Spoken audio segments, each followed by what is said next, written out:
leo niko na mshikaji wangu mwanangu sana, mshikaji wangu wa muda mrefu kidogo. Ni TikToker huyu jamaa.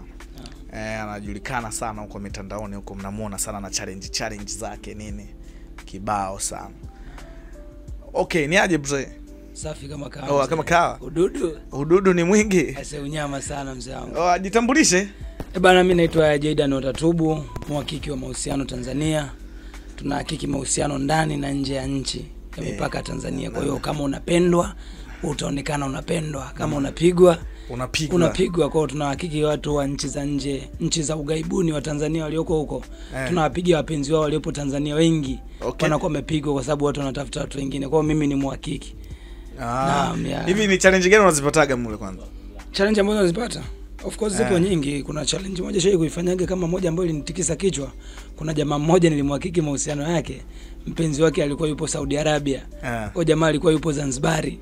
Nilipompigia huyo mshikaji katika harakati za kumtaja mpenzi wake akamtaja ambaye yupo naye Zanzibar.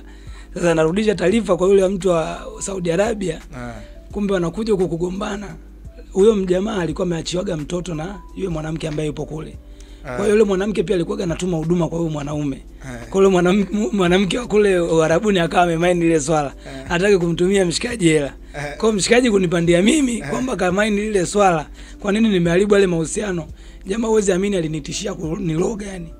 Akaniambia lazima nikuloge. Mzanzibari. Zanzibari hata Wapemba wananiambia lazima nikuloge, lazima nikuue, kesho uamki. Utafanyaje omboyo? Kwa cha kufanya mimi usiku ule nikaanza kuangalia nifanyaje. Sina dawa yoyote, namtegemea Mungu. Lakini Mungu nikiangalia mwenyewe kuna muda nazingua kuachanisha anachelewesha mambo. Sio kwamba Mungu anachelewesha, Mungu anajibu kwa wakati. Lakini muda huo unajiangalia, mbona mimi mwenyewe ni mzambi? Nimeachanisha kweli hichi kipigo nikipiga cha ukweli. Yule mshikaji huwezi kuamini nimefikia nikafanya kitu kimoja. Nilimpigia yule simu jamani nikamwambiaje, bana mimi ninashukuru kwa kuniloga kesho, lakini mimi majina yako matatu nilitumiwa na mpenzi wako na yajua yote. Na picha yako uzuri alinitumia. Umeona? Kwa hiyo mimi na yeye tutaona kati ya wewe ambaye hujui jina langu lolote na mimi ambaye nakujua hadi picha ninao na majina matatu. Tumuone nani atuamka kesho asubuhi. Na mimi nakumaliza.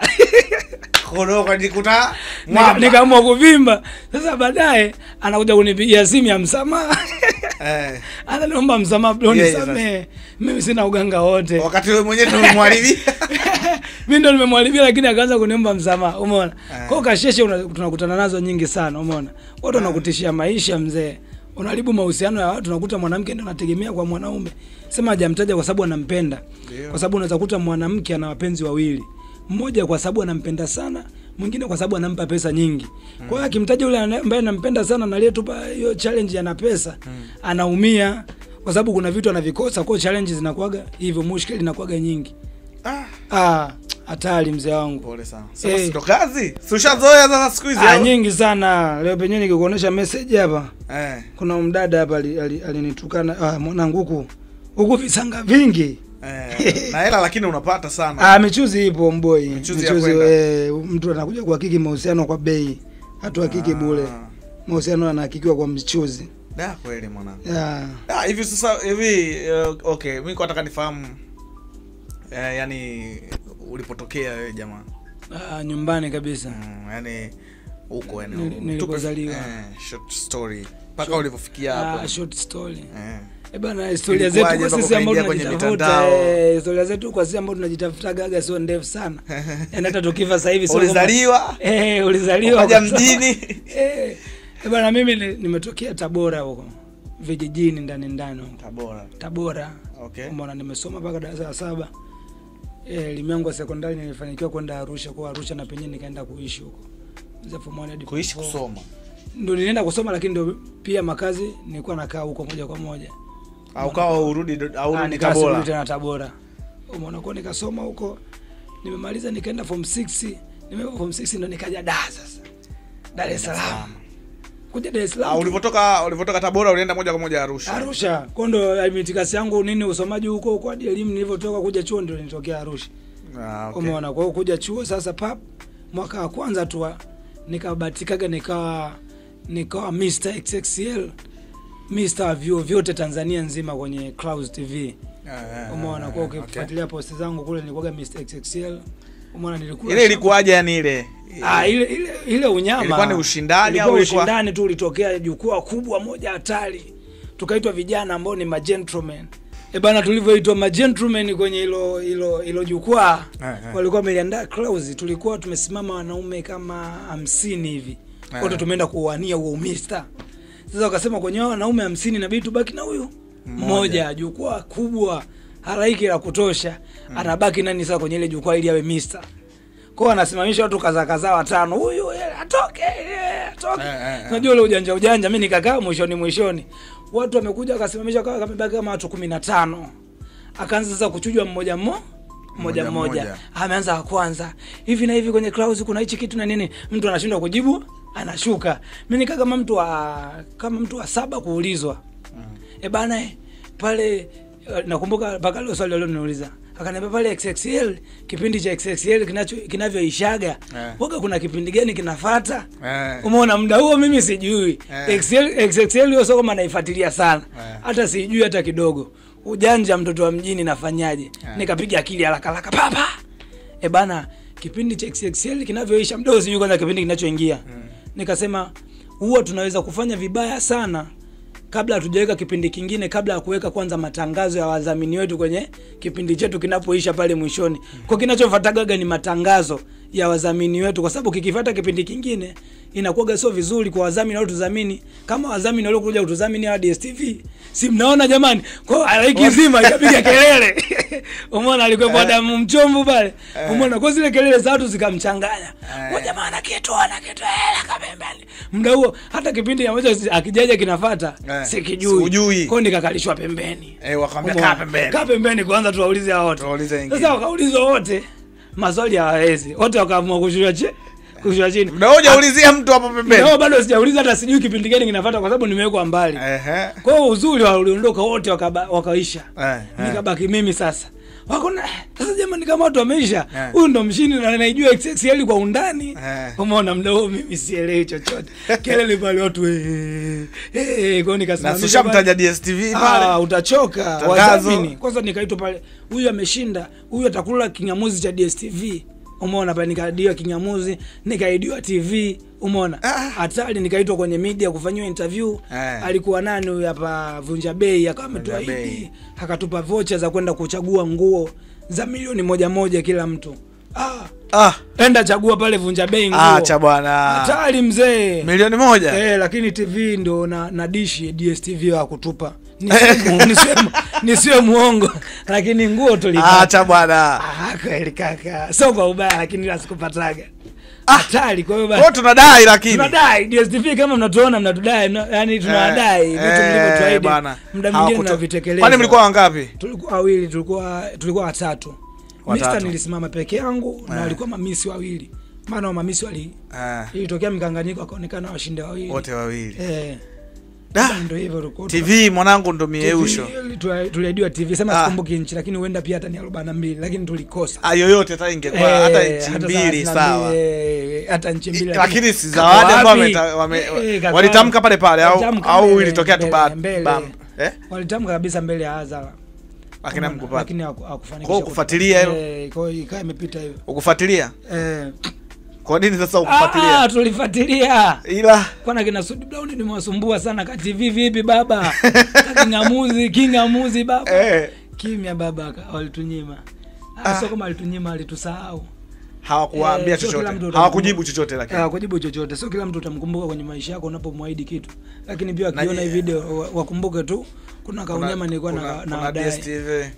Na tunakahitaji vile vile. Tunakahitaji. Kaunyama DStv usipokuwa nao mjini hapa. Na sadaka jamani. Na sadaka. Hizo ni sadaka au vipi? Kwa hiyo kondo ilikuwa mwaka wa kwanza wa first year tu ndo nipo UDSM hapo. Kwa hiyo baada hapo harakati za maisha nini na nini palangana huku na kule. Mwaka kwanza ukaisha, mwaka wa pili, mwaka wa tatu kabla sijaingia ndio Mungu akanibahatisha nikapata zawadi kubwa ambayo ilikuwa ikutokea. Nikawa nimedisco. Hiyo ni zawadi waga wanabarikiwa wachache. Sasa ngoja kwanza. Yaani ulidisco kwa sababu gani? Ulikuwa uende shule, ulikuwa unafanya? Mimi bro nimesoma bro. Ulikuwa uende umesoma? Kaka mimi nasoma. Kwa nini disco? Na akili sana. Nini sana, shida? Sana. Mambo tu anatokeaga ni Mungu waga mipango yake. Ni Mungu anapanga usifaulu. Mungu anapanga ufeli kwenye hichi akufaulisha kwenye kitu hichi. Kwa nimefeli kwenye masomo akanifaulisha kwenye TikToker. Muda wao ulikuwa bado hauko TikTok. Mimi nilikuwa sina jina. Nilikuwa sina jina kubwa nilipokuwa chuoni, nilikuwa sina jina kubwa. Lakini ulikuwa unasoma. Lakini nilikuwa nasoma bado unafanya mambo mengine au ulikuwa tu unasoma peke yako? Nilikuwa nasoma mambo mengine nafanya biashara zangu, nilikuwa na duka la nguo. Ambapo sasa nikaja ni maendeleo nani nikanibadilisha nikafanya dry cleaner pale. Kwa hiyo nilikuwa nazipiga zote kwa pamoja huko nasoma. Kwa msindo mshika mawili moja umponyoka. Au bado msemo uamini? Huo msemo uchwala. Mbona sasa tunashika mengi na mengi hatuponyoki? Mangapi sasa wewe ulikuwa unashika shule na biashara? Mbona tunashika sasa biashara tunashika na vitu vingine lakini havituponyoki. Vitu gani? Mungu ndo anapanga. Kwani kina modeo huja anashika vitu vingapi? Kina Bakreso anashika vitu vingapi? Sasa anashika maji, anashika nini, anashika nini? Yaani kwenye mwanzo, yani ukiwa unapambania ile, utaki kushika mengi.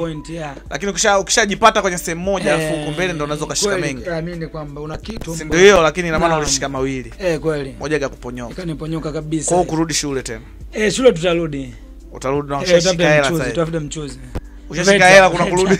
Veta. Kama wewe Veta. Kama wewe Veta. Na mshikaji wangu. Sasa kama ukienda Veta pale utasomea nini? Sasa mimi haja tena kwenda Veta sina kwa sababu mimi na kampuni yangu. Tuna dry cleaner pale tunafua, tunapaka nguo rangi, tunatumia ma chemist kuchanganya vitu. Kwa sisi muda mwingine tunawaita bila kwenda shule. Tunawaita watu tunawafundisha. Jamaa. Haiwezekani. Wanachanganya madawa bila kwenda shule na alidisco. Ile kwanza ni disco kwa masomo ya arts. Lakini kitu tunachokifanya ni science. Kwa science tunapiga catalyst bro. Sasa ndio Veta zipo hizo mambo. The rate of chemical reaction but remain unchanged to the potential different across its ends. Kwa mshikaji elimu ya science ipo japokuwa sijaisoma. Kweli shuka tu. Potassium chloride nini tunachanganya kule. Sawa. Mwanangu wewe mahusiano kuhusu mahusiano vipi wewe? Fresh. Sasa mimi ndo mhakika wa mahusiano na kosaje mahusiano. Ndio hicho sasa wewe una mahusiano. Na mpenzi mmoja. Washia kwa kiki. Mimi mahusiano yangu kila siku. Kila siku najihakiki. Mpenzi wako? Una wapenzi wangapi kwani? Mmoja. Anaitwa nani mpenzi wako? Sasa mshikaji wangu. Mbona kila siku namweka mitandaoni? Mtaje sasa watu au mimi simtaji, picha yako utaibandika hapa utaiona. Wewe mtaje kabisa majina. Mpenzi wangu ni mmoja anaitwa Yusra. Sasa ongelea kwenye mic sasa. Anaitwa Yusra. Anaitwa Yusra.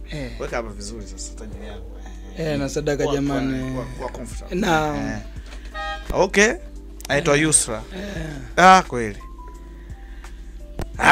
Naona mpenzi mmoja. Safi sana. Sasa mimi nina maswali. Nataka kuuliza. Kwa hiyo wewe kwanza nani yako ilishia hapo? Alipofika tu mjini nini ukaanza mishe zako fresh? Yani mpaka sasa ndio hivyo tunaendelea na kati ma TikTok manini mabiashara na vitu vingine kama hivyo. Nilikuwa kuuliza wewe umeniambia una mpenzi mmoja? Naam, mmoja tu. Okay. Kwa nini wewe una mpenzi mmoja yani? Kwa nini na mpenzi mmoja? Mimi kwa upande wangu naamini katika spirit sana. Spirit ukimaanisha nikiwa namaanisha kwamba unapozungumzia masuala ya mahusiano mapenzi unazungumzia kitu kimoja kikubwa sana. Umeona, kwa hiyo ni spirit ambayo kila mwanadamu lazima awe nayo, lazima una moyo wa kupenda. Umeona, kwa kama una ile spirit ukishakuwa na mwanamke mmoja inamaanisha jambo lako ni hili ni moja, na siku zote kwenye moja waga kuna mafanikio makubwa sana. Okay. Kwenye kitu kimoja yani kama una stick na kitu kimoja. Lakini ukiwa na mapenzi mengi, una mpenzi huyu, una mpenzi yule, una wapenzi wale, unakuwa na vitu vingi. Kwa kwenye spirit pia unakuwa na roho nyingi. Sijui kama unanielewa. Sasa wauni hawaelewi sasa. Wauni sisi hatuelewi. Mimi na wewe utofauti wangu, mimi na wewe ni muuni, alafu mimi nimekaa kispirit sana. Umeona? Imekaje maana mimi kwangu mimi nikiwa na mahusiano zaidi ya wanawake wawili, mimi ninakuwa sina mafanikio yoyote na wala mambo yangu hawezi kwenda. Daily kila siku. Afu sina moyo wa buti vile navyo zinakuaga vingi. Kuna wanawake wanne wote wakikuomba laki. Ukiachana tu achana tu na masuala kuwa na pesa, kuamiliki na moyo tu, yani moyo wangu. Kwanza ikitokea hata nimechiti, waga moyo wangu waga uende yani. Kwa hiyo cheat mwanangu? Sijai kuchiti hata siku moja. Acha bwana. Kia Mungu sijai kuchiti. Mungu anakuona bro. Homeboy na hakiki mahusiano kwa sababu mimi nataka vijana wawe na misimamo fulani. Loyal sana wewe. Mimi niko loyal sana hadi mimi loyal hadi shetani ananiogopa. Shetani ananiogopa sana yani. Mimi niko loyal vibaya mzee wangu. Unajua nao kutokuchiti. Unajua watu wachache sana, wanaume wachache wanakuwa hivyo. Tumebaki wachache sikufichi. Wana hivyo mambo. Yaani wanaume wachache sana tumebaki ambao hatuchiti wanawake zetu. Amchiti. Na sio kama unavyoona uchiti. Sio kwamba naye muda mwingine unaweza usichitiwe. Ngoja. Lakini mwanamke wako una muda gani naye? Takriban kama miaka 5 hivi 6. Lakini uko nyuma ulikuwa na wengine? Uko nilikuwa na mwingine. Sio wengine. Nilikuwa na mwingine. Kwa hiyo mpaka sasa hivi umepita. Mimi ikitokea nimeingia kwenye mahusiano. Nikiingia na mwanamke mmoja. Mpaka tuachane ndio tunaweza kutoka kwenye ile uhusiano. Bwana au ina wawili watatu. Maana wanangu unajua namna gani vipi unajua kwa na mmoja kwa yani haiwezekani unajua Wapo na ni wengi. Yaani kukutana na vijana ambao wewe mwanangu moja uhusiano moja. Homeboy yani kukutana na wanaume ambao wana mahusiano moja. Na wewe ni kwa sababu usikiliza. Ni wachache. Ngoja kwanza. Yani wewe mwanamke wako ana kila kitu ambacho wewe unahitaji sio? Sana. Okay, labda hivyo. Sasa sio kila kitu anacho unajua nini? Sisi wanaume hatulizikagi. Anakutosheleza. Sisi wanaume hatulizikagi. Umeona nikwambie tu kitu kimoja. Sisi wanaume hatulizikagi, lakini kuna muda inabidi ufikie unakubaliana na situation. Umeona? Sisi wanaume kila mwanamke anaweza kukutosheleza mwanamke yoyote duniani. Ila wanawake huenda wasitoshelezwe. Wanawake ndio hawatoshelezwe sana, lakini mwanaume yoyote hamnaga mwanaume ambaye hajawahi kutoshelezwa na mwanamke wake. Sema wanaume huwa wanapenda kutafuta brandi. Kila sehemu ni paguse.